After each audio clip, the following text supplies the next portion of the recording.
المسجد سابقا ولاحقا وإلى أرواح المكتوب اسمهم في هذا القرطاس ووالدينا ووالديكم وأمواتنا وأمواتكم وأموات جميع المسلمين أثابكم الله. الفاتحة. أعوذ بالله من الشيطان الرجيم. بسم الله الرحمن الرحيم. الحمد لله رب العالمين الرحمن الرحيم مالك يوم الدين إياك نعبد وإياك نستعين اهدنا الصراط المستقيم صراط الذين أنعمت عليهم غير المغضوب عليهم ولا الضالين آمين.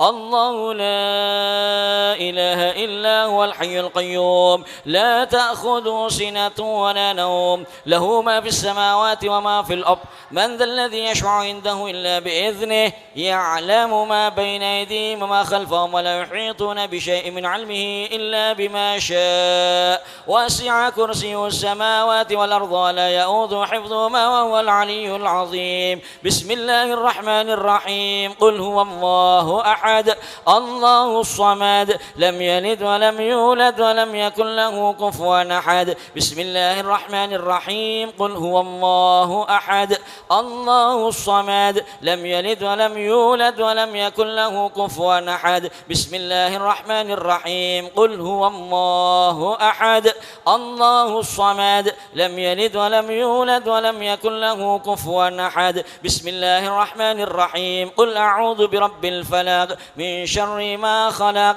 ومن شر غاسق إذا وقب ومن شر النفاثات في العقد الرحيم. قل أعوذ برب الناس ملك الناس إله الناس من شر الوسواس الخناس الذي يوسوس في صدور الناس من الجنة. لا إله إلا الله الموجود في كل زمان. لا إله إلا الله المعبود في كل مكان. لا إله إلا الله المذكور بكل لسان. لا إله إلا الله المعروف بالإحسان. لا إله إلا الله كل يوم هو في شأن. لا إله إلا الله الأمان الأمان من زوال الإيمان ومن فتنة. يا قديم الإحسان كم لك علينا من إحسان. إحسانك القديم يا حنان يا منان يا رحيم يا رحمن يا غفور يا غفار اغفر لنا وارحمنا وأنت خير الراحمين. وصلى الله على سيدنا محمد وعلى آله وصحبه وسلم. الحمد لله رب العالمين آمين. بسم الله الرحمن الرحيم. الحمد لله رب العالمين حمدا يوافي نعمه يكافئ مزيده. يا ربنا لك الحمد كما ينبغي لجلال وجهك وعظيم سلطانك. سبحانك لا نحصي ثناء عليك أنت كما أثنيت على نفسك فلك الحمد حتى ترضى ولك الحمد إذا رضيت ولك الحمد بعد الرضا. الحمد لله رب العالمين. اللهم صل وسلم على سيدنا محمد وعلى آل سيدنا محمد في الأولين والآخرين. اللهم صل وسلم على سيدنا محمد وعلى آل سيدنا محمد في النبيين والمرسلين. اللهم صل وسلم على سيدنا محمد وعلى آل سيدنا محمد في كل وقت وحين. اللهم صل وسلم على سيدنا محمد وعلى آل سيدنا محمد في الملأ الأعلى إلى يوم الدين. اللهم صل وسلم على سيدنا محمد وعلى آل سيدنا محمد حتى ترث الأرض ومن عليها وأنت خير الوارثين.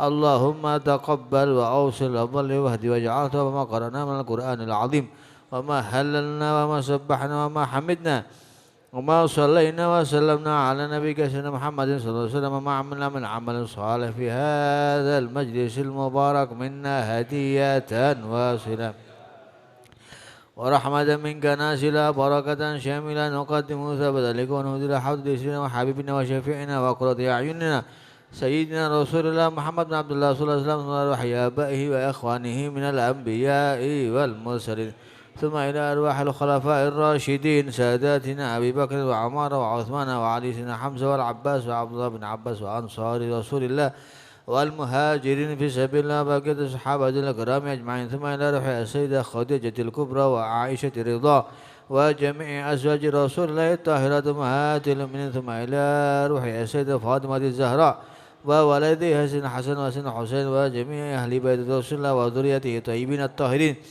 ثم إلى روح التابعين وتابع التابعين ومن تبعهم بإحسان إلى يوم الدين لا سيما لا يمد بعض المجتهدين مخلدين في الدين وإلى روح القراء والحفاظ والمفسرين والمحدثين والفقهاء والعلماء العاملين وأهل طاعة الله في القرآن أجمعين وإلى روح كافة ما شيخ ذكر توحيد جميع ساداتنا لا بعلمي أينما كانوا وحلت أرواحهم مشارق الأرض المغربية خصوصا رسول المهاجر إلى الله أحمد بن عيسى وسيدنا عبيد الله بن أحمد بن عيسى والأستاذ الأعظم الفقيه المقدم سيدنا محمد بن علي بعلوي وأصول ما فروعهم أجمعين ثم إلى روح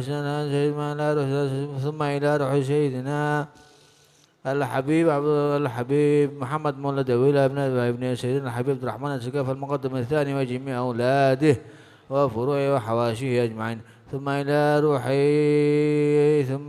روحي الشيخ علي ثم إلى روحي الحبيب أبي بكر سكران وابن الحبيب علي بن أبي بكر سكران ثم إلى روحي الشيخ بكر بن سالم فخر الوجود ثم إلى روح الحبيب عقل بن أخي الحبيب عقل بن سالم ثم إلى روحي الحبيب حسن بن صالح البحر ثم إلى روحي قطب الأنفاس الحبيب بن الرحمن عطاس الشيخ علي بارس وعلى كتب الدعوة والإرشاد وغاث الإباد والميلاد الحبيب الإمام عبد الله بن علي روحي الإمام العلامة الحبيب عبد الله بن حسين بن طاهر محمد بن هاشم بعلوي سقاف والحبيب محسن بن سقاف والحبيب علي هندوان والحبيب جعفر بن شيخان سقاف جميع أولاده وأزواجه وذريته أجمعين ثم إلى روحي الحبيب عبد القادر بن حسين السقاف وجميع أولاده والزوجة الحباب رقية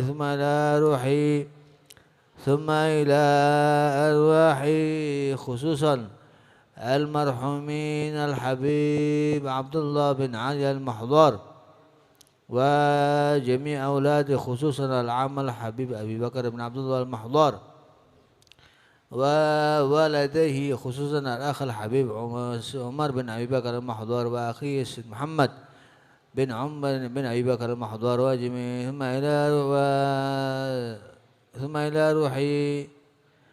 ثم إلى روحي إخوان الحبيب أبي بكر الحبيب محمد والحبيب إسماعيل والحبيب سالم والحبيب عبد القادر والحبيب جعفر ثم إلى الوالدة الحبابة عائشة بنت علوي بن علي الحبشي ثم إلى خصوصا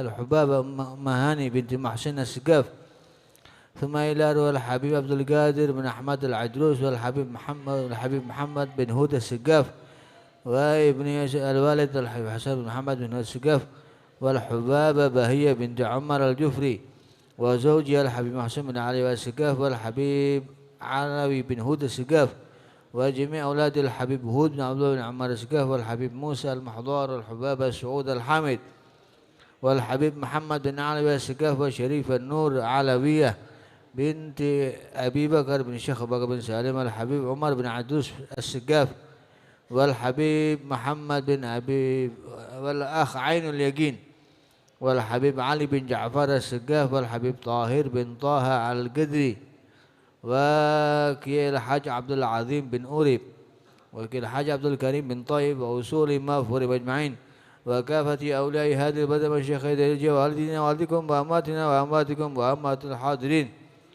وأموات المسلمين ثم إلى شريفة النور الشمسية بنت أحمد السقاف وشريفة عائشة بنت أحمد السقاف وجميع أموات المسلمين أينما كانوا وحالت أرواحهم مشارق الأرض إلى مغاربها أوصل اللهم ثواب ذلك منا إليهم. اللهم اجعل ثواب ذلك نورا يسعى ويتلألأ بين أيديهم. اللهم اجعل فداء لهم من النار وسترا لهم من النار فكاكا من النار براءة من النار. اللهم اغفر لهم وارحمهم وعافهم واعف عنهم وتجاوز عن سيئاتهم وضاعف حسناتهم. اللهم اجعل قبورهم روضة من رياض الجنان ولا تجعل قبورهم حفظا من حفر النيران بجودك وكرمك يا ارحم الراحمين. اللهم مغفرتك أوسع من ذنوبنا ورحمتك أرجع عندنا من أعمالنا فاغفر لنا وارحمنا برحمتك الواسعة ولمن علمنا ولمن حضرنا ولمن غاب عنا ولأحيائنا ولأمواتنا عم الجميع برحمتك التي وسعت كل شيء. مولانا رب العالمين بفضل سبحان ربك رب العزة عما يصفون وسلام على المرسلين والحمد لله. سر الفاتحة وإلى حضرة النبي.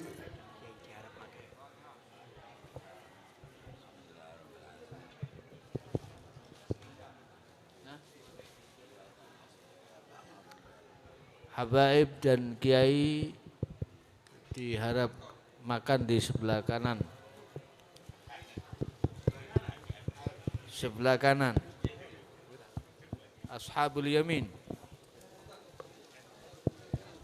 قدم الله مقاصدنا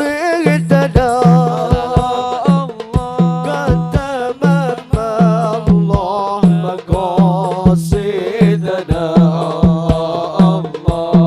وزاد من جميع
الهم وزاد من جميع بها يا الله